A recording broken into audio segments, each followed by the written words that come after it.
예, 말씀 나누겠습니다. 오늘 말씀은 환대 레시피라는 제목으로 누가복음 4장 18에서 19절 중심으로 주님의 은혜 나누도록 하겠습니다. 먼저 본문 읽도록 하겠습니다. 시작.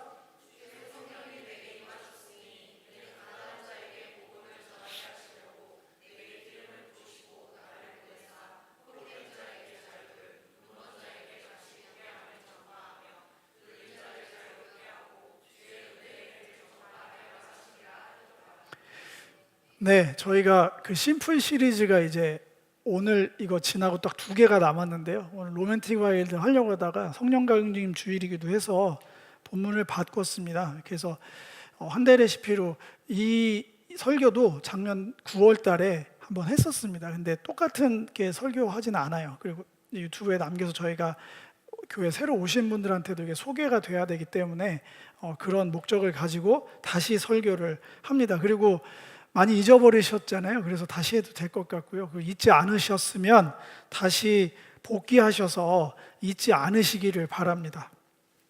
오늘은 매너, 방법에 대한 이야기입니다. 어떻게 살아가야 될지 지난주 설교랑도 이어집니다. 먼저 성부 하나님의 환영입니다. 오늘 여러분들 읽으신 본문을 찬찬히 살펴보면 놀랍게 삼위일체 하나님이 다 이 두 구절, 3-4절 되는 이 구절 안에 함께 역사하심을 볼 수 있습니다. 그런 구절이 성경에서 많이 없습니다. 삼위일체라는 말은 여러분들 알다시피 성경에 명시된 표현은 아닙니다. 저희가 66권에 기록된 성경을 통해서 이 세 분 하나님께서 함께 동역하심으로 천지를 창조하시고 구원을 이루시고 또 새 창조의 완성까지 함께 하시는구나, 이런 거를 알아서 이해를 돕기 위해서 삼위일체라는 말을 신학적으로 만들어낸 거지 성경에 삼위일체라는 말이 없습니다. 대신에 그럼에도 불구하고 오늘 이 본문의 이사야서 61장 1, 2절 바탕으로 한 이 구절에는 또 우리가 지금 제가 말씀드린 창조 구원, 새 창조의 완성까지 가는 과정에는 삼위일체 하나님의 놀라운 연합과 동역이 들어있습니다. 오늘 그 중에서 첫 번째 중심 잡을 거는 성부 하나님의 전적인 환대의 모습 속에서의 완전한 환영, 받아들임, 취하심, 누구도 구분 없이 다 받아주심에 대한 내용입니다. 제가 한번 다시 읽겠습니다. 선지자 이사야의 글을 드리거늘 책을 펴서 이렇게 기록된 데를 찾으시니 곧 주의 성령이 내게 임하셨으니 이는 가난한 자에게 복음을 전하게 하시려고 내게 기름을 부으시고 나를 보내사 포로된 자에게 자유를, 눈먼 자에게 다시 보게 함을 전파하며 눌린 자를 자유롭게 하고 주의 은혜의 해를 전파하게 하려 하심이라 하였더라. 이렇게 되어 있습니다. 여기서 삼위일체가 뭐가 보이냐면 첫 번째는 보내신 분이 있어요. 여기에 나라고 하는 건 이 다음 페이지에 나온 강조점이고요. 먼저는 선지자를 통해서 글을 기록하게 하고 주님의 성령이라고 하잖아요. 주의 성령을 내게 부으셔서 주의 성령을 임하게 하셔서, 그러면 여기서 말하는 주는 예수님이 아니죠. 예수님이 아니고 하나님입니다. 성부 하나님의 성령을 나라고 하는 여호와의 종이죠. 여기 종이라고 형시되지 없지만 내게라는 존재에게, 나라는 존재에게 성부 하나님께서 부어주셨어요. 목적을 가지고 사명을 부여하신 거예요. 그리고 보내셨다고 얘기합니다. 가난한 자에게 복음을 전하게 하려고 기름을 부으셔서 보내셨다. 보내시고 나서 전파하게 하셨다. 이 모든 게 다 성부 하나님의 환대의 방법입니다.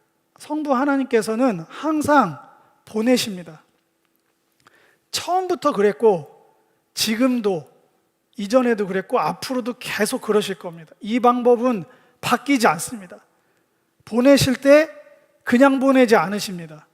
성령으로 기름 부으셔서 사명자를 세워서 똑같이 지금도 보내고 계세요. 그러니까 지금 오늘 설교할 내용은 창조 때부터 변화되지 않는 그분들의 속성이에요. 그냥 본질 같은 거예요. 항상 보내십니다. 항상 기름 부어서 세우십니다. 그리고 목적도 같아요. 복음을 전하십니다. 복음의 내용은 이렇습니다. 가난한 자, 포로된 자, 눈먼 자, 눌린 자. 이사야서를 보면 통칭해서 모든 슬픔을 당한 자들, 이렇게 그냥 가름할 수 있을 거예요. 각종 모든 슬픔을 당한 가지각색의 사람들에게 보내십니다. 잘난 사람, 뭐 그렇지 않아도 되는 사람들 먼저가 아니라 나중에 모두에게 다 보내시지만, 본인이 슬픔 당한지도 몰라서 그렇지만 강도 만난 자인지 몰라서 그렇다고 제가 지난주에 말씀드렸잖아요. 그럼에도 불구하고 하나님께서 이 모든 슬픔을 당한 자들에게 보내셔서 그것들을 온전하게 고쳐내는 이야기가 가득 들어 있습니다. 복음을 통해서 구체적으로 말씀드리면 포로된 자에게 자유를, 못 보는 사람에게는 보게 하심을, 눌린 자에게 자유를 허락한다. 모든 슬픔 당하는 자로 가름했으니까 슬픔을 바꿔서 기쁨으로 바꾸기 위해서 복음을 전하는 걸로 얘기하고 있고요. 그거를 통칭해서 뭐라고 하냐면 성부 하나님의 은혜의 해, 여기 헬라어랑 히브리어는 다 표기를 하는 덱토스 라존이라는 이 단어, 제가 굉장히 많이 얘기했습니다. 해석하면 이렇습니다. 받아들일 수 있는, 환영하는, 호의로운 그 특별한 시즌의 문을 여셔서 누구든지 이렇게 바꾸겠다, 보내셔서 자유를 허락하겠다, 속박된 걸로부터 너를 다 노임받게 해주겠다, 못 보던 너의 인생을 보이는 삶으로 바꿔주겠다. 제가 전에는 이 포로된 게 뭐고 눈먼 게 뭐고 눌린 게 뭐고 뭐 이렇게 얘기했어요. 그래서 이사야서랑 비교해서 잠깐 가름하면 브로큰 허트라고 했잖아요. 아예 그 영어 성경이 더 좋은 번역인데, 마음이 완전 상한 사람들 다 치유하고, 아예 감옥에 갇혀 있는 사람들, 억울한 사람들, 뭐 자기가 죄져서 갇혀 있는 사람들 다 그냥 무죄방면하겠다 그런 얘기는 아니겠죠. 그렇게 속박당한 자들, 포로돼 있고 어떤 억압이나 무엇 때문에 무언가를 하지 못하고 꽁꽁 묶여 있는 자들을 다 풀어주겠다는 얘기입니다. 굉장히 은혜되고 굉장히 위로가 되는 말씀이에요. 근데 오늘은 한 겹을 더 나가보려고 합니다. 한 겹 더 나가보려고 했는데, 우리는 이유를 생각해야 됩니다. 왜 풀어주시는 걸까?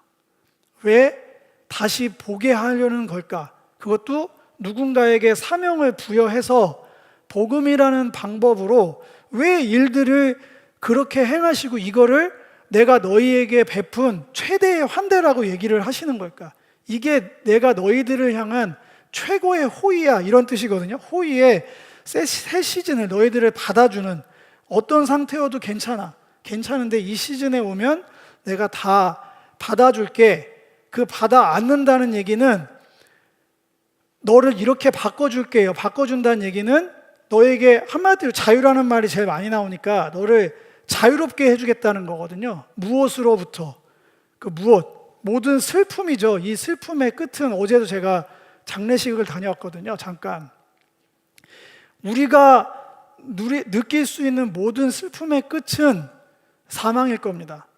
이 궁극은 사망의 어떠함의 상태를 보지 못하고 눌려있고 감옥에 갇힌 여러 것들로 모든 슬픔 당한 걸로 표현하셨을 수도 있어요. 근데 저는 사망으로부터의 자유, 그 이유를 묻는 겁니다.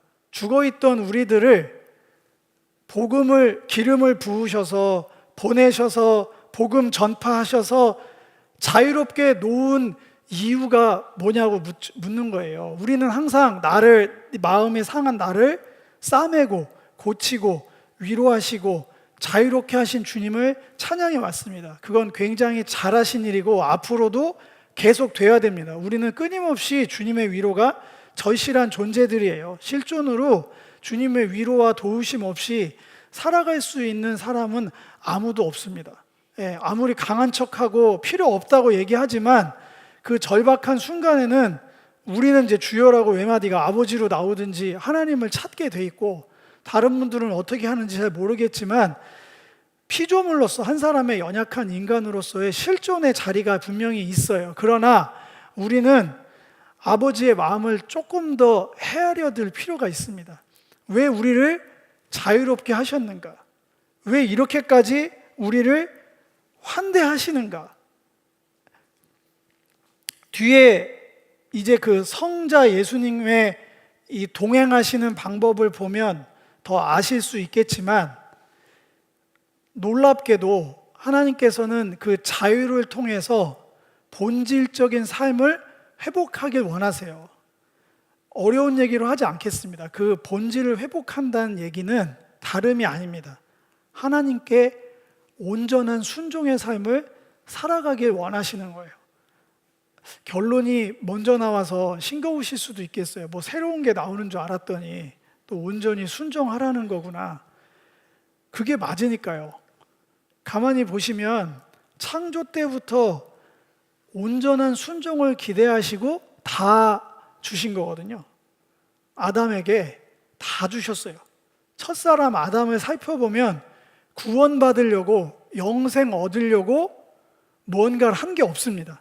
그거는 디폴트 값으로 그냥 주어진 거예요. 생명나무만 거두셨죠. 그거는 온전한 순종에 순종하면 당연히 따라온다고 할까요? 누릴 수 있는 권한이었습니다. 그걸 목적으로 아담에게 뭘 공급하신 게 아니에요. 그리고 온전한 삶이 무엇인지를 말씀으로 허락하셨어요. 너는 이거를 해라. 그러면 너의 삶은 온전해질 거야. 그 여러 가지 일들을 우리는 지금 BBT나 여러 가지 방법으로 듣고 있습니다. 옛날 고대 언어로 돼 있지만 거기는 우리의 삶의 자리가 다 들어있어요. 그 모든 명령에 충실하게 따를 것들을 요구하셨어요. 근데 여러분들이 알다시피 그 아담은 철저하게 실패했죠. 그 뒤로 그 철저한 실패의 증거로 우리는 모든 슬픔을 당하기 시작한 거예요. 아무리 부정하려 발버둥 쳐도 첫사람이 뭐 처음 사람이냐, 뭐 최초 사람이냐, 뭐 그게 나랑 무슨 상관이나, 예, 질문하실 수 있습니다. 근데 그거는 뭐 목사님마다 신학자마다 이렇게 얘기하고 저렇게 얘기하고 다르게 얘기할 수 있었지만, 믿음의 눈에서 신앙적으로 죽음은 아담 때문에 들어온 겁니다. 여기서 모든 게 출발한 거예요. 그 얘기를 왜 드리냐면, 여러분이 그 사람이 배꼽이 있는지 없는지 궁금해하든 뭘 하든 한 가지 분명한 건 우리 모두는 첫사람 아담의 온전한 순종의 실패로 인한 죄의 결과인 사망에서 벗어날 수 있는 사람이 하나도 없다는 거예요. 그렇기 때문에 여러분들이 아무리 나랑 상관없다고 얘기를 하셔도 저는 들어드릴 수는 있어요. 나랑 생각이 다르시네요 하고 젠틀하게 얘기할 수는 있어요. 얼마든지 제 인격에 가능하지만 그래도 저는 부정할 수 없는 한 가지는 첨언해서 말씀을 드릴 거예요. 그런데 당신은 왜 죽죠? 그러면 아마 당연하다고 그럴 거예요. 사람은 당연히 처음 생명을 죽는 게 당연한 게 아닙니까?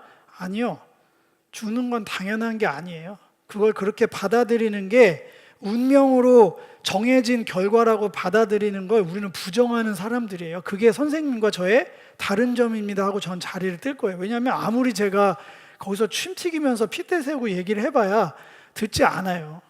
별로 가치가 없는 얘기인데 저는 분명히 증거할 겁니다. 선생님, 당신 반드시 죽을 거예요. 이 죽는다는 거는 말씀 안에서 보면 온전한 순종을 원하셨던 하나님의 자리에서 이탈했던 증거가 있기 때문에 아마 순서는 다를지 몰라도 저도 그렇고 당신도 그 첫사람 아담의 흔적을 고스란히 가지고 사라질 겁니다. 우주 먼지로 허무하게. 그게 정해진 운명이라면 저는 거부할 겁니다 하고 거기까지만 얘기를 할 건데, 그 자유가 뭐냐면 이유가 있어요. 눌린 사람을 자유롭게 하고 포로된, 이게 사망의 음침한 골짜기, 사망 권세로부터 놓인 거죠. 제일 큰 단위로 열면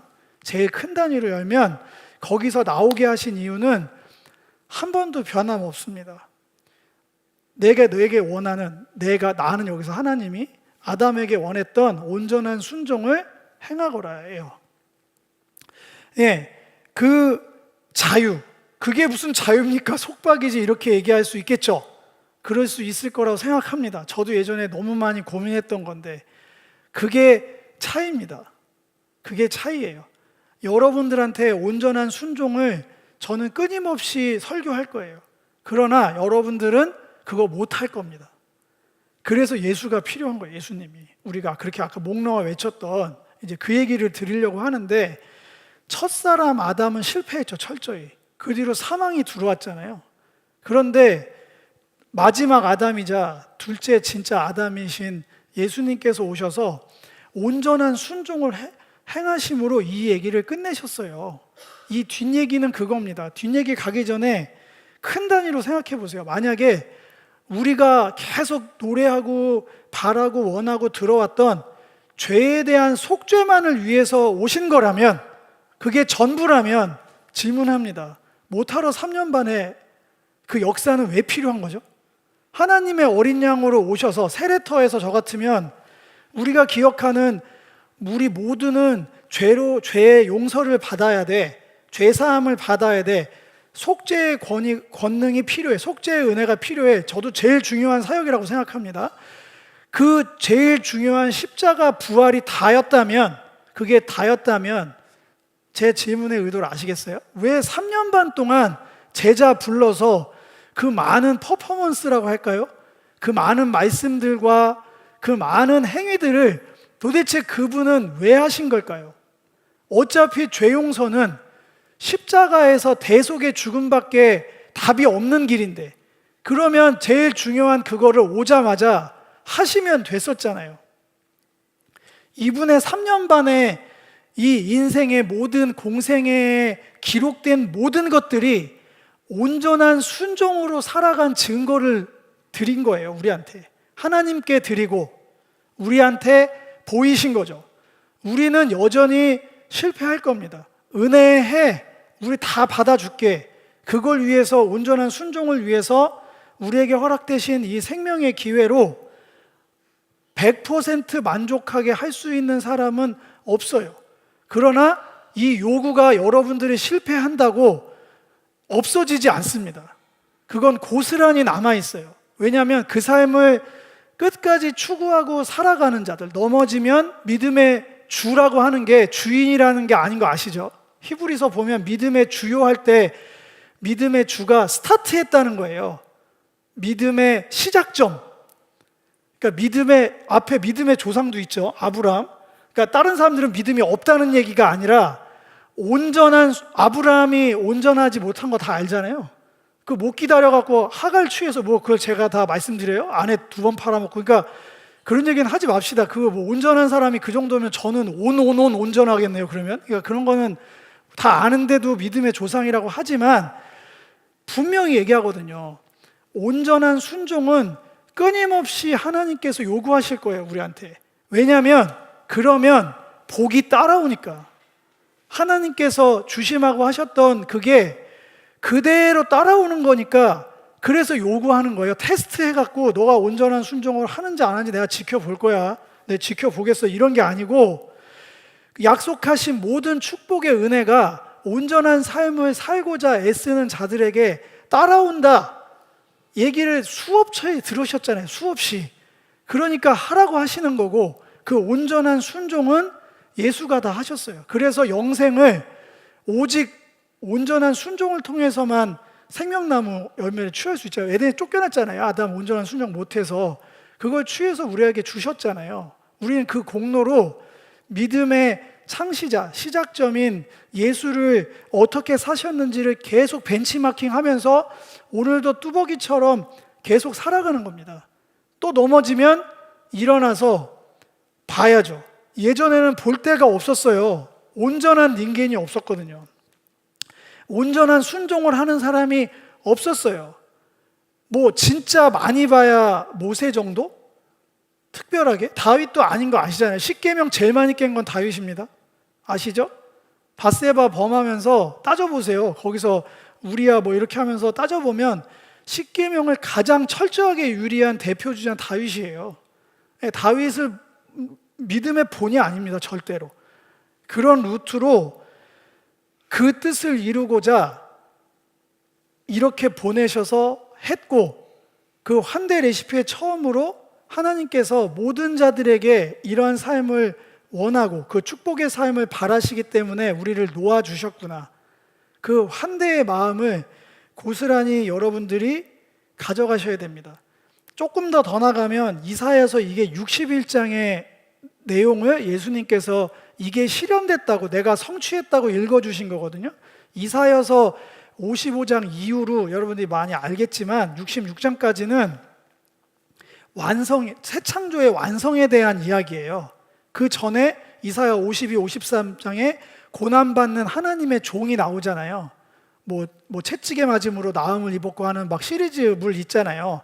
예수님의 십자가 사역을 바라보고 적어놨던 그 공로로 인해서 열방이 온전히 하나님께로 회복되는 그 찬란한 본문, 새하늘과 새 땅이 창조되는 것까지 거룩한 성 예루살렘이 완성되는 그 완성의 본문, 거룩한 그 하나님의 고난받는 종의 종들로 이 세상이 완전히 하나님의 복음으로 충만해지는 영광의 때를 기록하는 흐름 안에서 등장한 거거든요. 이게 그냥 단순히 슬픔 당한 너의 마음을 내가 어루만져 줄 거야 라고 그렇게 큐티하듯이만 가져가시면 그런 위로는 대체가 가능한 게 많아서 그래요. 굉장히 좋은 프로그램과 프로세스들이 있어요. 그 치유를 위한.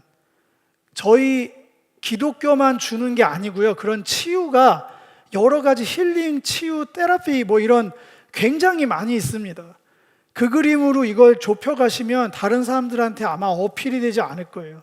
우리의 비전은 우리의 완성을 향한 온전한 비전을 바라봤을 때 복음의 확실한 차별성이 나옵니다. 정리하고 다음 페이지로 이제 넘어갈게요. 성부 하나님께서 전적인 환대로 창조 때부터 지금까지 끊임없이 누군가를 부르십니다. 끊임없이 세우십니다. 세우신 자들로 성령을 부으셔서 주의 뜻을 전하고 온전케 하길 바라십니다. 그래서 오고 오는 모든 세월의 인류에게 자유를 허락하셨어요. 과거에는 출애굽이라는 거대한 그 과정을 통해서 자유를 허락하셨죠. 그때도 출애굽하자마자 홍해 건너자마자 율법을 허락하셨잖아요. 이게 온전한 삶을 너에게 원한다 하고 주셨던 거잖아요. 지킨 사람 하나도 없지만 이 프로세스로 계속해서 하면서 그 누구도 상관없으니 내게로 오라. 내게 너에게 준비한 축복들을 허락하겠다고 마음이 상한 온 인류에게 우리를 초대하고 계십니다. 두 번째, 성자 하나님의 동행입니다. 같은 본문을 제가 또 읽겠습니다. 곧 주의 성령이 내게 임하였다. 이는 가난한 자에게 복음을 전하게 하시려고 내게 기름을 부으시고 나를 보내서 포로된 자에게 자유를, 눈먼 자에게 다시 보게 함을 전파하며 눌린 자를 자유롭게 하고 주의 은혜를 전파하게 하려 하심이라 하였더라. 여기서 나라는 존재가 있습니다. 하나님은 보내셨고 누구는 그 보내심에 순종해서 기름 부음 받고 실제로 복음 사역을 한 존재가 있어요. 우리는 다 알고 있죠. 그게 예수 그리스도인 것을.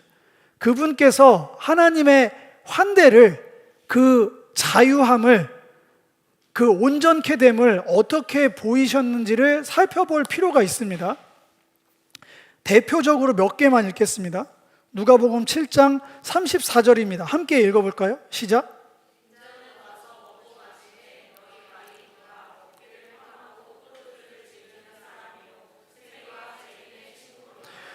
한마디로 이분께서, 성자 예수님께서 하나님의 보내심을 받은 복음의 전령이죠. 전령의 마음 상한 자를 고치는, 마음 상한 자를 위로해서 하나님의 환대를 전하는 가장 확실한 키워드는 누가 뭐래도 친구 되어 주심이에요. 동행해 주심.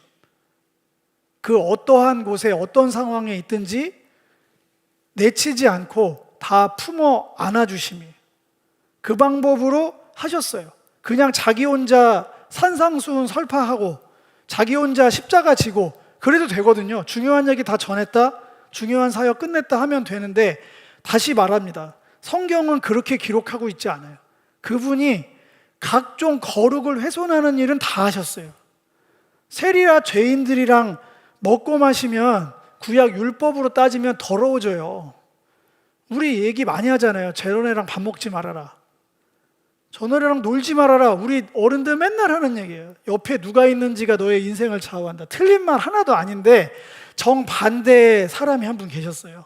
그렇게 따지면 예수님은 정반대로 사셨던 것 같아요. 정반대로 제일 같이 다니면 안 되는 사람들 위주로 같이 다니셨어요. 같이 밥 먹고 뒹굴고 친구 되어 주셨어요. 근데 그게 그냥 밥 먹는 정도로 끝난 게 아니고요. 요한복음 15장 13, 15절 읽겠습니다. 시작.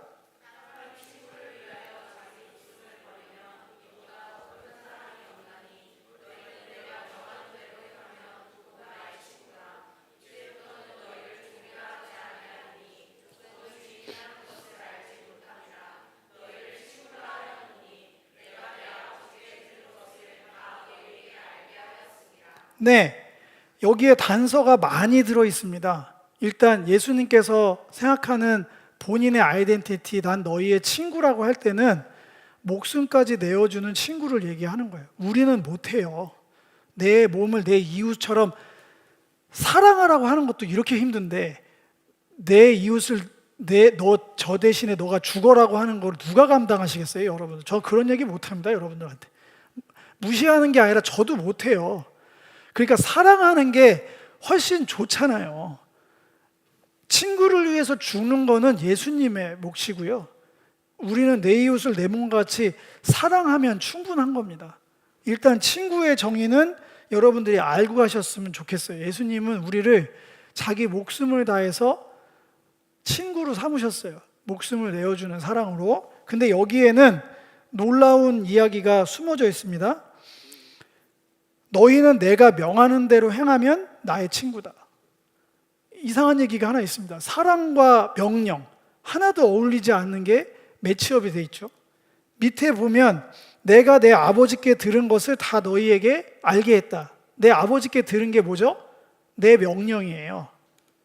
아버지께서 본인에게 하셨던 명령을 나도 그대로 너희들한테 명령하는 거거든요. 그러니까 예수님께서 왜 이렇게 사셨냐? 하나님이 이렇게 살라고 하셔서 사신 거예요. 온전한 순종이 뭐냐? 십자가가 아니라니까요. 십자가는 여러분들 못 져요. 그거는 여러분들이 온 인류의 죄를 짓고 십자가에 달려 돌아가라고 얘기하지 않았어요. 그런 얘기 하지 않았어요. 온전한 순종을 하라고 그랬지. 전 여러분들한테 굉장히 현실적인 얘기를 드리고 있는 거예요. 십자가지라는 얘기보다 훨씬 십자가 지는 거는 속죄, 우리에게 대속의 은혜로 주신 가장 큰 은혜. 제가 얘기하는 건 온종의 순종의 삶이 뭐였는지를 얘기하는 거예요. 복음을 전하라고 했더니 말 그대로 복음만 전한 게 아니고요. 복음을 전하는 삶의 방식이 뭐였냐면 친구로 사는 거였어요. 세리와 죄인들의 목숨을 내어주기까지. 그런데 그걸 다시 얘기합니다. 아버지께서 내게 하라고 하신 일이야. 그래서 너희들 앞에서 그 하라고 한 그 일을 그대로 하면서 너희들에게도 새 계명을 주는 거야. 그래서 내 계명을 지켜야 내 친구라 불리기에 합당하다. 구약언어로 바꿀까요? 내 율법을 지키는 자야 내 자녀다. 하나님이 얘기하신 거예요. 신명기 통해서. 나를 가장 많이 사랑하는 자가 내 자녀다. 이거를 내 율법을 지키는 자가 내 자녀다라고 바꾸면 거부한다니까? 나를 가장 많이 사랑하는 자가 내 자녀다라고 하면 받아들여요. 이게 지금 제가 큰 판을 그려드린 거예요. 이 설교보다 큰 판을. 이게 구약 내내 충돌됐던 가치거든요. 예배와 순종. 예배는 드려요. 예배는 드린다고요. 제사는 끊임없이 드립니다. 그걸 구분해 드릴게요. 그건 속죄에 관련된 거잖아요. 내 죄를 그런 방식으로 사해주는 속죄는 계속 바라니까 극강으로 그건 계속합니다. 근데 예언서나 구약의 선지서들 다 살펴보세요. 예배를 왜 그렇게 드려는 거의 조금밖에 안 나옵니다. 왜 제사를 그렇게 룰을 지키지 않으면서 그렇게 해라는 지적은 잠깐 나와요. 잠깐. 어느 시대에 그것도 못 드리냐 뭐 이런 뉘앙스로. 근데 90%는 뭐에 관련된 얘기냐면 너 왜 하나님의 율법을 지키지 않니? 너 왜 이웃을 사랑하라는 그 절대 강령을 지키지 않니? 그거 하나님 배신하는 거야. 하나님 사랑하지 않는 거야 라고 그렇게 얘기하는데, 아니라고, 나는 하나님 사랑한다고 그 얘기한 거예요. 그 하나님 사랑하는 게 뭘로 표현되는 거냐면 모여서 예배하는 거. 그 모여서 예배하는 거는 당연히 하는 거예요. 구약 용어로 따지면 번제, 화목제, 속죄제 안 드리면 내 죄를 제가 어떻게 속함 받습니까? 방법이 없는데, 하나님께 나아가려면 죄인은 안 받아줘 이렇게 얘기하셨으니까 속죄가 당연히 필요하잖아요. 근데 그것만 하면서 하나님 저 마음과 뜻과 정성을 다해서 하나님 사랑한다고 하니까, 제가 뭐 외우는 구절만 수십 개가 있어요. 순종이 제사보다 낫다. 제사를 드리지 말라는 얘기가 아니잖아요. 왜 제사만 드리니? 너의 삶은 어디 갔니? 이웃을 사랑하는 너의 삶은 어디 갔어? 예수님 인생으로 좁혀 다시 옵니다. 대속의 십자가 은총은 영단번 드릴 마지막 파이널 제사예요. 더 이상 제사가 필요 없어요. 우리 그거 믿는 거잖아요. 더 이상 속죄를 위해서 예수님께서 십자가 지신 거 말고 우리에게 더 요구하신 게 단 하나도 없어요. 하고 싶어도 할 수가 없다는 거예요. 그러면 온통 눈이 어디로 돌아가야 되는 줄 아세요? 십자가를 바라본다는 건 역설적이게도 그분의 3년 반의 삶으로 눈이 돌아가야 돼요. 십자가 바라본다는 건 그런 얘기거든요.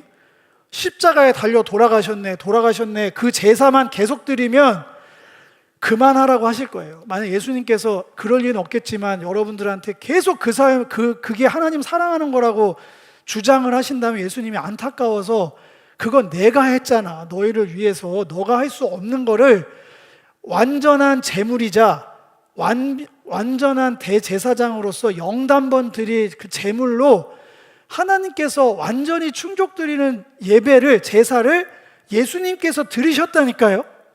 우리는 그럼 오늘날 예배는 뭡니까? 그거를 자꾸 기억하고 감사로 되풀이하는 거예요. 우리가 뭘 더 할 수 있는 게 없다고 제가 계속 얘기 드리잖아요. 모든 영광은 예수께서 아버지께 다 돌리셨어요. 우리는 그걸 감사하고 누리고 고마워하고 다시 상기해서 뭐에다 보면 된다? 우리에게 맡기신 내 명령대로 행하면 내 친구라고 하신 거기에 포커스온을 맞추는 거죠.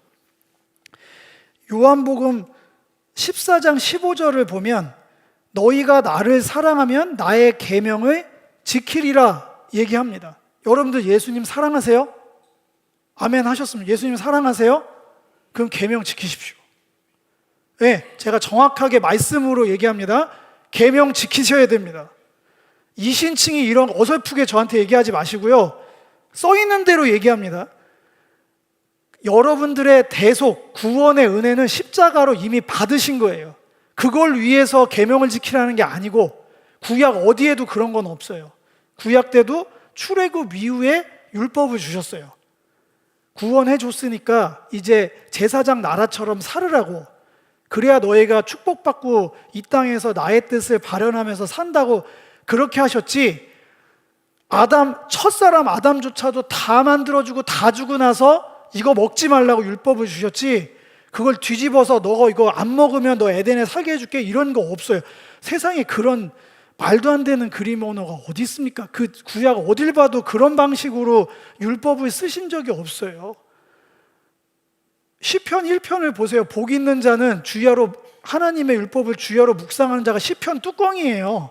헤드라인이라고. 그 엄청난 그 감정 F의 총집대성한 신앙의 F의 총집합의 언어에 거기도 율법을 지키는 자를 극강으로 칭송하면서 이게 우리의 꿈입니다, 비전입니다 이렇게 나와 있어요. 왜냐하면 그게 정말 축복이었거든요. 누리는 방식이었거든요. 여기 나와 있는 거예요. 요한복음 14장 15절에 너희가 나를 사랑하면 나의 계명을 지키라. 14장 31절, 이 15절 뒤에 무슨 내용이 있는지는 다음 페이지에 말씀드릴게요. 놀라운 얘기가 붙어 나옵니다.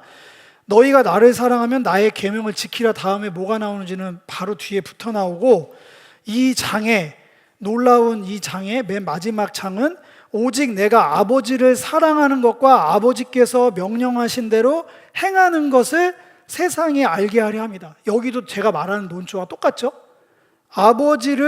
내가 아버지를 사랑하는 것과 아버지께서 명하신 대로 행한 것은 다른 게 아니에요. 같은 거예요. 예수님께서 3년 반을 왜 사셨다고요? 아버지를 사랑하니까 그렇게 온전한 순종으로 사신 거예요. 십자가 왜 지셨나요? 아버지를 사랑하니까 십자가 지신 거죠. 그걸 바꿔 말씀드릴게요. 예수님께서 이 땅에 성육신 하셔서 왜 3년 반을 세리와 죄인들의 친구로 사셨나요? 아버지께서 명하신 대로 행해야 하니까. 왜 십자가를 지셨을까요? 아버지께서 명령한 대로 행해야 되니까. 되게 어감이 다르죠. 다른 것을 이제 끝내신 분이 예수라니까요. 몇만 년 전에, 몇만 년은 과장이고 몇천 년 동안의 논쟁을 순종이냐 제사냐, 그렇게 예배가 먼저냐 삶이 먼저냐, 이거를 조용히 하고 나를 봐 라고 하신 분이 예수님이세요. 그분의 전적인 동행은 이 캐캐묵은 논쟁을 끝내셨어요. 완전한 순종과 완전한 십자가, 대속의 은혜, 이 둘을 하나로 만드셔서 끝내셨다고. 그러니까 우리는 십자가 바라보는 그 마음 그대로 그분이 어떻게 사셨는지, 그분이 주신 계명은 뭔지, 계명 알려드릴게요. 한 줄이라서 전 외우고 있습니다. 서로 사랑하라. 끝. 서로 사랑하라. 끝이에요. 진짜 더 없어요. 산상수훈의 앞뚜껑 팔복은 서로 사랑하는 자들이 누릴 축복에 대한 대서사십니다. 산상수훈이 그렇게 구성되어 있어요. 시편처럼 똑같이, 야, 이렇게 사는 사람들 얼마나 복될까. 본인이 이룬 이 십자가 은혜로 자유롭게 된 자들이 자유를 누리는 삶의 방식을 거기다 다 적어 놓은 거예요. 아슈레 이러면서 얼마나 복된 삶인가 이 삶은 하면서 찬가를 노래하면서 산상수훈을 시작하셨단 말이에요. 그게 너 이거 못하지, 이거 못하는 거야, 이렇게 하는 게 아니고 끊임없이 우리에게 그 삶을 원하신다니까. 십계명은 없어지지 않았습니다. 네, 십계명은 우리의 도덕 안에, 우리의 심령 안에 신비로, 마음으로 새겨 넣으신 거예요. 어딜 가서 뭘 하는지 그 가치 기준이죠. 십계명을 딸딸딸딸 외워서 그렇게 하자는 게 전 살인 안 했는데요. 예수님이 그렇게 하시니까 너는 그거를 문자적으로 진짜 사람을 킬했는지를 말하는 건 줄 아네? 그러면서 얘기를 쭉 해주시잖아요. 하나님의 놀라우신 산상수훈에. 여러분들한테 짐을 지우는 게 아니라 자유로운 삶을 말씀드리고 있는 거예요. 조금 못 드리는 예화를 드리면, 제가 유일하게 몇 개 예화 드는 거 있는데, 오프로드 사륜 자동차는 산악을 달릴 때 자유로운 거예요. 자유로를 120, 180 놓고 달리는 건 오프로드 사륜구동 자동차를 모욕하는 겁니다. 걔는 산악을 달릴 때 신나는 거예요. 반대로 람보르기니 뭐 이런 거 있잖아요. 그거를 산악에다 놓고 뭐 0에서 100 이거 3초 안에 하라고 그러면 바보짓이에요. 그건. 그거야말로 자유로에서 풀로 당겨 달려 이거 할 때 자유로운 거잖아요. 진짜 자유는 예수님 사랑하고 주님의 계명을 지키는 거예요. 이거 제가 겁 없이 얘기를 할게요. 예수님 계명 지키고 살면 복 받을 거예요. 이거는 믿음으로 선포하는 겁니다. 예. 가끔 예외가 나올 수도 있어요. 그럼에도 그 사람한테 물어보세요. 죽을 것 같냐고. 아니라고 할걸요. 우리가 보면은 예수 믿고 구원받아서 복 받는다더니 손목사 거짓말했네. 이게 뭐야 이게. 이게 뭐냐고. 그건 우리가 보는 시점이고 그 사람한테 가서 물어보라고. 당신의 헌신이 후회되냐고. 이 삶을 허락하신 주님이 저주스럽냐고. 저는 절대 안 그럴 것 같은데. 그러면 그 논리로 따지면은 사도들이 순교하면서 다 그랬다는 거잖아요. 순교하면서 내가 예수를 믿고 여기까지 왔는데 겨우 나한테 허락된 게 이런 거야? 그분들 천주교로 따지면 그 아우라 있잖아요. 빛이 넘사 아우라가 있거든요. 공력으로 거기는 그걸 따지니까. 그래서 예수의 이름으로 기도 안 하는 거잖아요. 성 베드로요 들어주소서 이렇게 하는 게 그 공력이 나보다 훨씬 높아서 그렇게 되는 끝판대장들인데 그 공력이 어디서 났게요? 그 삶으로 살아서 그렇게 줬다고 성화도 이렇게 그리잖아요. 그분들 후회한 사람 없어요. 여러분들한테 아까 우리가 기도자가 얘기했던 선교사님들 가서 내가 여길 왜 나왔나 속았네, 그런 사람은 없습니다. 적어도 제가 교제하신 분들 힘은 들죠. 근데 반대로 여러분들 삶은 즐거운 일만 있나요? 여러분들 삶도 힘들어요. 힘듦의 내용을 바꿔보자는 거죠. 힘듦의 내용을, 이 뒤의 내용도 같이 가야죠. 전적인 동행, 요한복음 14장 15절, 너희가 나를 사랑하면 나의 계명을 지키라 다음에 놀랍게 나온 건 성령 하나님에 대한 내용이 딱 붙어서 나옵니다. 우리를 너무 잘 알거든요. 주먹 불끈 진다고 예수님의 계명을 지킬 수 없는 걸 너무 잘 알기 때문에, 여기 보시면은 내 아버지께 구하겠으니, 요게 박스부터 읽을게요. 요한복음 14장 16절입니다. 15절 뒤에 나를 사랑하면 내 계명을 지키라, 다음 구절이에요. 이게 내가 아버지께 구하겠으니 그가 또 다른 보혜사를 너희에게 주사 영원토록 너희와 함께 있게 하겠다. 돕는 자를 붙이시겠다. 또 다른 보혜사라고 했으니까 본인 아이덴티티도 친구 되어준다는 거에 또 하나의 의미는 돕는 자, 에제르.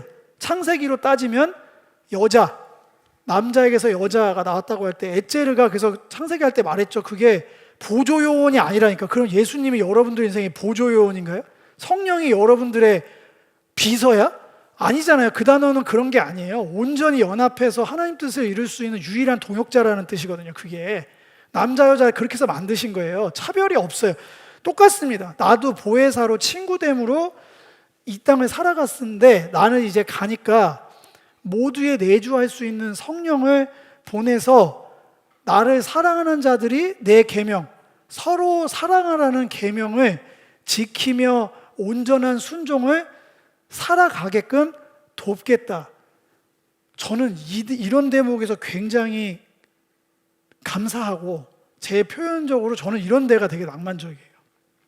그냥 계명만 지키라고 하면 알겠습니다 하지만 솔직히 자신 없을 것 같거든요. 디테일이, 이거 뭘 원하시는지는 알겠는데 내 안에 사랑이 없는데 이거를 어떻게 하지?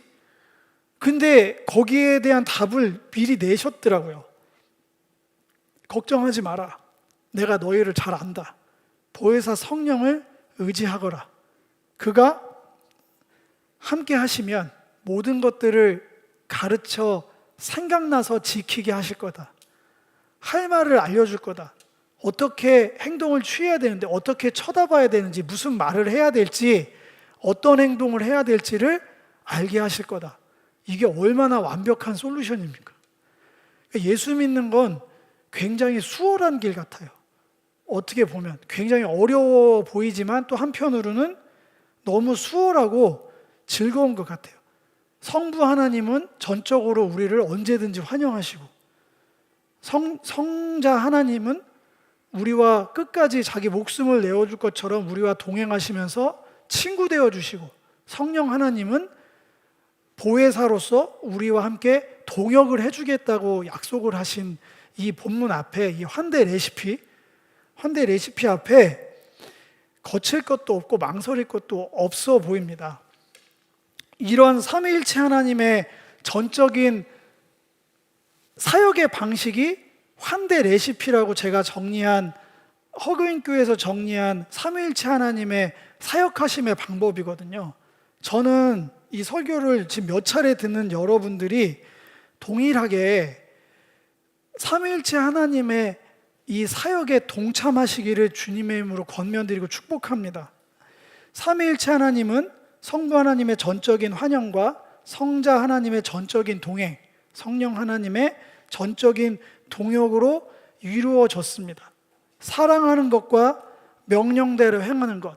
지난주 설교를 갖고 오면 커맨시와 고엔두는 가치 충돌이 나는 어떠함이 아니라 동전의 양면처럼 하나가 있으면 당연히 따라오는 겁니다. 우리가 하나님을 사랑하면 사랑할수록, 예배가 깊어지면 깊어질수록 그분이 우리에게 원하신 온전한 순종의 삶, 예수께서 단 한마디로 정리해 주신 서로 사랑하라는 이 한 가지 계명을 지키고자 우리의 삶에 모든 것들을 드리기 시작할 거예요. 한 가지 말씀을 드리고 싶습니다. 우리가 우리 교회가 유독 이 서로 사랑하라는 삶에 대해서 강조를 좀 유난스럽게 많이 하죠. 많이 한 김에 제가 더 실제적인 얘기 나누고 싶습니다. 이 얘기도 정말 수차례 해왔습니다. 사람 살리는 건 한 발 더 뛰어야 가능합니다. 한 번 더 손을 내밀어야 가능한 거예요. 한 번 더 재정을 모아야 가능한 거고요. 한 시간을 더 내야만 가능한 겁니다. 왜 말씀드리냐면 여러분들이 치열하게 삶을 현장에서 살고 계신 걸 거짓말로 알고 있는 게 아니라 진짜로 알고 있어요. 왜냐하면 제가 과장 안 하고 4년째 월화수목 금금금으로 주 7일 근무를 몇 년째 하고 있거든요. 그래서 그동안 그렇게 살지 않았던 거 다 채워넣기로 살아보고 있어요. 여러분들이 어떻게 살고 있는지 이젠 진짜 알겠어요. 예, 진짜 알겠는데 그럼에도 불구하고 이 말씀을 드릴 수밖에 없어요. 제가 여러분들의 삶의 자리에 요새 똑같이 살거든요. 내일 저는 9시면 출근해요. 어제도 9시에 출근했고 오늘은 1시간 더 일찍 출근했죠. 그렇게 해서 하고 있는데 그렇게 열심히 사는 걸로는 서로 사랑 못합니다. 그거는 어디까지 할 수 있냐면 그렇게 사는 건 내 삶을 내 스스로 책임지고 우리 가족 부양하고 내게 주어진 책임은 그 삶의 분량으로는 가능해요. 그 삶의 성실함을 저는 축복드리고 박수 쳐드릴 거예요. 그런데 서로 사랑은 믿지 않는 자들도 다 그렇게 살아서 자기 삶을 책임지고 있어요. 그런데 우리가 서로 사랑하자라는 거는 입술로만 각오와 결단으로만 되는 게 아니어서 그래요. 예수님이 성육신 하셨잖아요. 인카네이션 하셨잖아요. 말씀으로 그거를 천지창조는 말씀으로 하신 분이 서로 사랑하라는 건 육신을 입고 하셨어요. 종류가 달라요. 종류가 다른 얘기입니다. 우리가 서로 사랑하려면 다시 말씀드리지만 우리는 이 땅에 이 시대를 사는 크리스찬들은 눈물로 씨를 뿌려야 됩니다. 1시간 더 모여야 돼요. 그래서 예배로 열고 서로 사랑하고 예배로 닫으면 됩니다. 그 삶을 추구하면서 사셔야 돼요. 이미 청년 때, 대학 때 여기 오신 분들이 저희 교회 이 정도까지 다닐 정도면 저만 그렇게 산 게 아니라 여러분들 정말 하얗게 불태우신 시절이 다 있는 걸 알고 있어요. 제 개인 스토리를 알고 있으니까. 그 귀한 삶 헛되지 않았어요. 하나님께서 반드시 기억하시고 축복하실 거예요. 여러분들이 여러분들 자녀 세대에 여러분들이 속해 있는 공동체 누군가를 향해서 주님의 뜻이 이루어질 겁니다. 그런데 여러분 다시 뛰었었으면 좋겠어요. 쉬라고 얘기하고 싶은데 저 요새 피곤하지 않거든요. 그러니까 육신은 조금 어려움이 있어요. 저도 연식이 되다 보니까 놀라운 저의 새로운 이런 데가 약했었네를 알게 되는 이래서 어른들이 뭐라고 하셨구나를 제가 체감하는 요즘인데 그건 사실이에요. 사실인데 제 영은 더 많이 뛰고 싶어요. 더 많이 전하고 싶고 기회를 얻고 싶고 더 여러분들과 더 사랑할 수 있는 기회를 늘리고 싶은 마음이 굴뚝 같습니다.